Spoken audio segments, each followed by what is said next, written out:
बीवी के लिए कोई चीज़ लाता तो कहता जाओ अम्मी को भी दो। अम्मी के लिए कुछ लाता तो कहता अम्मी उसको भी देना। बीवी को लगता कि अम्मी ने अपनी खुशी से दी है, अम्मी को लगता कि बहू ने अपनी खुशी से दी है। महसूस करता कि भाइयों को भी किसी चीज़ की ज़रूरत है तो खुद अपने पैसों से लाता, बीवी को कहता जाओ दे आओ। और ये महसूस ना होने देना कि तुम्हारा शौहर लाया है, बल्कि उनको ऐसा लगे कि आप लाई हो। माशाअल्लाह कई साल हो गए, अब तो मेरी माँ और मेरी बीवी आपस में ऐसी बनती है जैसे माँ बेटी की हो कि एक दूसरे के बगैर एक दिन भी रहना मुश्किल हो जाता है। बीवी जब एक दिन के लिए मायके जाए तो अम्मी से गले मिल कर जाती है। भाई अगर कुछ लाएं तो मुझे देने से पहले भाभी को देते हैं कि वो भी हमारे लिए चीज़ें लाती है। मेरे भाई और मेरी बहन की मेरी बीवी से ऐसी दोस्ती जुड़ गई है कि मुझे यूँ लगता है जैसे मैं घर में कोई मेहमान हूँ और बाकी सब आपस में बहन भाई हैं। बीवी कपड़े धोती तो अम्मी को कहता अम्मी ज़रा हाथ लगवा देना। अम्मी अगर सिलाई कर रही होती तो बीवी को कहता हूँ अम्मी के साथ ज़रा हाथ लगवा देना ताकि उनका काम जल्दी हो जाए। बहन खाना पका रही होती है तो बीवी को कहता हूँ साथ बैठकर बातें करते रहो, खाना भी पक जाएगा और मेरी बहन बोर भी नहीं होगी। अगर बीवी खाना पका रही होती तो बहन को कहता हूँ जाओ ज़रा उसके साथ कुछ बातें करो, वो अकेली हो तो बहुत जल्द बोर हो जाती है। अब माशाअल्लाह अल्लाह पाक नज़र बद से बचाए, दोनों की ऐसी दोस्ती हो गई है कि शायद ही ऐसा कोई काम हो जो वो अकेली करती हो, वरना सब काम मिलकर करती है। अगर मुझे भूख लगी है और भाइयों को भी, तो बीवी को कहता हूँ पहले मेरे भाइयों को खाना दो, मुझे बाद में देना। ईद पर भाइयों के कपड़े मैं अपने पैसों से लाता हूँ। बीवी को कहता हूँ कि तुम कहना अम्मी ने पैसे दिए थे, उससे आपके कपड़े लाई हूँ। बीवी जब मायके जाती है तो मेरी अम्मी उसकी पीठ पीछे उसकी तारीफें करती नहीं थकती। अक्सर कहती है कि मैंने ना जाने कौन से अच्छे काम किए थे जो मुझे इतनी अच्छी बहू मिली।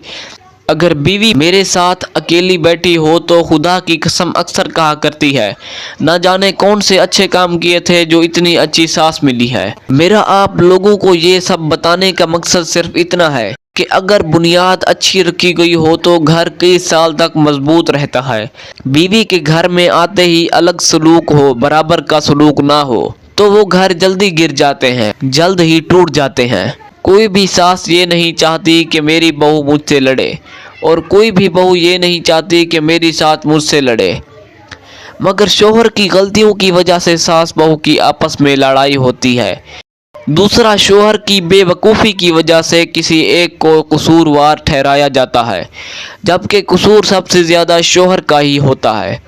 आपको लगता है कि शादी कर ली तो बस सब ही ख्वाहिशात पूरी हो गई, सब कुछ अब खुद ही चलेगा, बीवी और अम्मी खुद ही आपस में दोस्ती बनाएगी। कभी नहीं, शादी के बाद शौहर की जिम्मेदारी बढ़ जाती है। तुम किसी के घर से किसी के जिगर का टुकड़ा लाए हो तो तुम्हें क्या इल्म उसको माँ बाप ने कितने लाड प्यार से पाला है।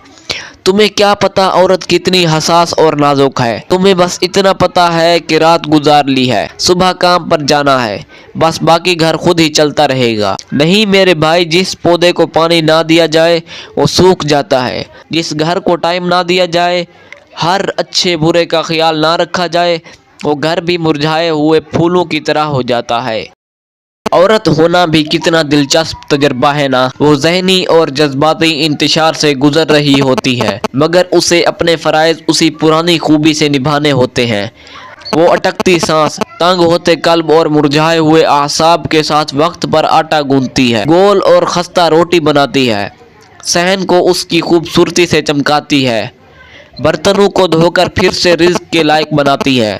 गहरे हलकों को कोई नोटिस नहीं करता, मगर मेज़ पर गर्द बढ़ जाए तो निकम्मी और सुस्त हो रही हो कहने में किसी को झिझक नहीं होती। उसके हाथ से बने नाश्ते की खुशबू से सारा मोहल्ला महकता है। उसके जल चुके ख्वाब अब बो पैदा कर रहे हैं। किसी को सूंघने की हिस्स इतनी तेज हुआ करती है, वो कपड़े धोकर बहुत सलीके और तरीके से तार पर फैलाती है, और एक कपड़ा वहीं परात में रह जाए तो तुम कहाँ खो गई हो सुनती तो है, मगर उसकी किताबों की अलमारी कई दिनों से बेतरकीबी का गम उठा रही है।